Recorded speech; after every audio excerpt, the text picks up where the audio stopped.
गुरुचरित्र अध्याय 12वा. काशी क्षेत्री संन्यास गुरु शिष्य परंपरा. ओम श्री गणेशाय नमः. श्री सरस्वते नमः. श्री गुरुभ्यो नमः. श्री कुलदेवतायै नमः. सिद्धयोगी नामधारकाला म्हणाले, नरहरीला त्याच्या अंबा मातेने संन्यास न घेण्याविषयी अनेक वार विनविले, पण त्याचा काहीही उपयोग झाला नाही. नरहरी तिला सतत समजावीत म्हणाला, माते, तू मला थांबवण्याचा आग्रह करीत आहेस, पण शरीर हे क्षणभंगूर आहे. संपत्ती अशाश्वत आहे. मनुष्याला मृत्यू कधी येईल हे सांगता येणार नाही. म्हणून हा देह आहे तोपर्यंत धर्मसंग्रह करावा.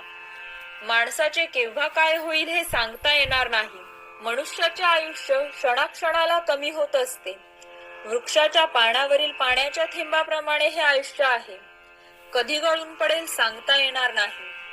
समुद्राकडे धावणारी नदी मागे फिरत नाही, त्याचप्रमाणे आयुष्य परत मिळत नाही. म्हणून मनुष्याने प्रत्येक क्षण पुण्यकर्मांनी सार्थकी लावावा. मूर्ख लोकांना हे समजत नाही. ते आयुष्यभर बायका, मुले, घरदार, संपत्ती यातच गुंतून पडतात. ज्याला यमप्रिय आहे त्याने खुशाल संसारात नाही तर आळसात आयुष्य घालवावे.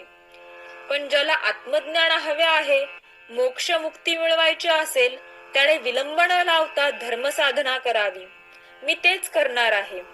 म्हणून तू मला अडवू नकोस. नरहरीने केलेला हा उपदेश ऐकून त्याच्या आई वडिलांना व तेथे असलेल्या लोकांना मोठे आश्चर्य वाटले. आपला मुलगा इतक्या लहान वयात जीवनाचे केवढे तत्वज्ञान सांगतो आहे हे पाहून आई वडिलांना धन्यता वाटली. अंबा नरहरीला म्हणाली, बाळा, तू आमचे कुलदैवत आहेस. मला 4 पुत्र होतील असे तू वचन दिले आहेस, पण तोवर मी काय करू? माझी तुला विनंती आहे, मला 1 पुत्र होईपर्यंत तू आमच्या जवळ राहावेस. मग मी तुला जाण्यास परवानगी देईन. माझा शब्द मोडशील तर मी प्राणत्याग करीन. त्यावर नरहरी हसून म्हणाले, माते, माझे बोलणे सत्य मान. तुला एकच काय, 2 पुत्र होईपर्यंत मी तुमच्या जवळ राहीन.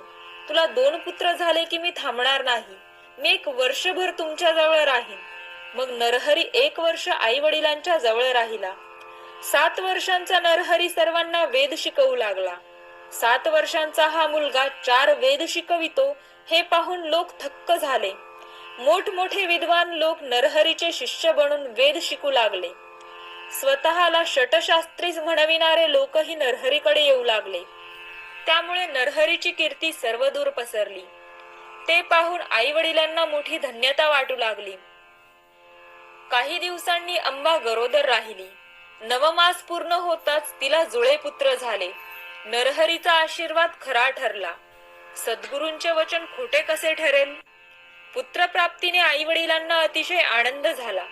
1 वर्षाची मुदत पूर्ण होताच नरहरी मातेला म्हणाला, माते, तुझी इच्छा पूर्ण झाली आहे. तुझे हे दोन्ही पुत्र शतायुषी होतील. 2 पुत्र व 1 कन्या होईल. तुम्हाला कधीही काहीही कमी पडणार नाही. तुम्ही सर्वजण सुखात राहाल. तुमचे पुत्र तुमची आयुष्यभर उत्तम सेवा करतील. तुम्ही माझे स्मरण करताच मी तुम्हाला भेटेन.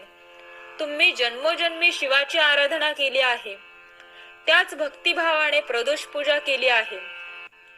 सुख, समृद्धी, यश, कीर्ती, इहलोकी सौख्य व परलोकी मोक्ष मुक्ती, कुळात सत्पुरुषांचा जन्म हे शिवभक्तीचेच फळ आहे. हे सर्व काही तुम्हाला प्राप्त होईल. आता मी 30 वर्षांनी येऊन भेटेल. आता मला जाण्याची परवानगी द्या. सर्वजण नरहरीच्या पाया पडले. सर्वांच्या मनात त्याच्याबद्दल अपार श्रद्धा होती, प्रेम होते, कौतुक होते, आदर तर होताच. सर्वजण त्याला वंदन करून आपापल्या घरी गेले. नरहरी काशीला निघाला. माधव व अंबा त्याला निरोप देण्यासाठी गावाच्या वेशीपर्यंत गेले.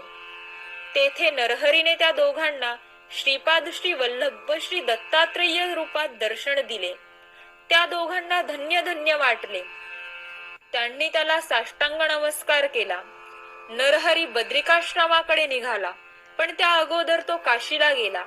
तेथे त्याने काशी विश्वेश्वराचे दर्शन घेतले. तेथे त्याने अत्यंत खडतर तपश्चर्या केली. नरहरीची तपश्चर्या, योग साधना त्यांची संन्यास वृत्ती इत्यादी पाहून त्या काशी क्षेत्रातील मोठमोठ्या तपस्यांना मोठे नवल वाटले. अनेक लोक त्यांचे दर्शन घेण्यासाठी येऊ लागले. तेथे कृष्ण सरस्वती नावाचे एक वयोवृद्ध ज्ञानवृद्ध तपस्वी होते. ते नरहरीची लक्षणे पाहून इतर तपस्यांना म्हणाले, हा नरहरी बाल असला तरी हा महातपस्वी आहे. हा परमज्ञानी असून जगत्वंद्य सत्पुरुष आहे. हा गुरुपदाचा अधिकारी आहे. याने संन्यास घेतला तर कलियुगात लोप पावलेल्या संन्यास धर्माचे पुनरुज्जीवन होईल. हा लोककल्याण करणारा आहे. याच्या दर्शनाने पतित लोक पावन होतील. याने इतरांना संन्यास दीक्षा दिली तर परमार्थ साधनेत आवश्यक असे बुद्धीचे स्थैर्य प्राप्त होईल. यासाठी याने अगोदर स्वतः संन्यास घ्यावयास हवा, असे कृष्ण सरस्वतींनी सांगितले. सर्व संन्यासी तपस्वी नरहरीला भेटून म्हणाले, या कलियुगात संन्यास घेणे निषिद्ध मानले जाते. हे अत्यंत अयोग्य आहे. पूर्वी शंकराचार्यांनी संन्यास धर्माला प्रतिष्ठा मिळवून दिली होती. तेच कार्य आता तुम्हाला करावे लागणार आहे. यासाठी तुम्हीही संन्यास दीक्षा घेऊन या प्राचीन परंपरेचा उद्धार करा. नरहरीने ही विनंती मान्य करून कृष्ण सरस्वतींच्या विधिवत संन्यास दीक्षा घेतली. ते नृसिंह सरस्वती झाले. सिद्धयोग्यांनी असे सांगितले असता नामधारकांनी त्यांना विचारले, नरहरी म्हणजे साक्षात त्रैमूर्ती दत्तात्रयांचे अवतार. ते गुरूंचे हे गुरु जगद्गुरु असताना त्यांनी दुसरा गुरु का केला? त्यावर सिद्धयोगी म्हणाले, पूर्वी भगवान विष्णूंचा अवतार असलेल्या श्रीरामांनी वसिष्ठांना गुरु केले. त्याचप्रमाणे भगवान योगेश्वर श्रीकृष्णांनी सांदीपनींना गुरु केले. यामुळे गुरुपदाची प्रतिष्ठा वाढली. गुरु शिष्य परंपरा अबाधित ठेवली. हेच कार्य नरहरीने केले. नामधारकाने विचारले, हे कृष्ण सरस्वती कोण? त्यांची गुरु परंपरा मला सांगाल का? नामधारकाने असे विचारले असता सिद्धयोगी म्हणाले, त्यांचा मूळ गुरु भगवान शंकर. त्याने विष्णूला उपदेश केला. विष्णूंचा शिष्य ब्रह्मदेव, त्यांचा शिष्य वशिष्ठ, या क्रमाने शक्ती, पराशर, व्यास, शुक्राचार्य, गौडपादाचार्य, आचार्य, गोविंद, शंकराचार्य, विश्वरूपाचार्य, ज्ञानबोधगिरी, सिंहगिरी, ईश्वरतीर्थ, नृसिंहतीर्थ, विद्यातीर्थ, शिवतीर्थ, भारतीतीर्थ, विद्यारण्य, विद्यातीर्थ, मलियानंद, देवतार्थ सरस्वती, सरस्वती यादवेंद्र अशी ही श्रेष्ठ गुरु परंपरा आहे. कृष्ण सरस्वती हे यादवेंद्रांचे शिष्य. नरहरीने कृष्ण सरस्वतींपासून संन्यास दीक्षा घेतली. त्यांना नृसिंह सरस्वती असे नाव देण्यात आले. नृसिंह सरस्वतींनी काशी क्षेत्री काही दिवस राहून अनेकांना संन्यास दीक्षा दिली व ज्ञानदानाचे मोठे कार्य केले. मग ते बद्रिकाश्रमाकडे गेले. त्यांना अनेक शिष्य मिळाले. मार्गात त्यांनी अनेक तीर्थक्षेत्रांचे दर्शन घेतले. संगमांचे दर्शन घेऊन ते प्रयाग क्षेत्री गेले. प्रयाग क्षेत्री असताना त्यांना माधव नावाचा ब्राह्मण भेटला. त्याला ब्रह्मज्ञानाचा उपदेश करून संन्यास दीक्षा दिली व त्याला माधव सरस्वती असे नाव दिले. सरस्वती गंगाधर श्री गुरुचरित्र सांगत आहेत. याचे श्रवण केले असता चारी पुरुषार्थाची प्राप्ती होते.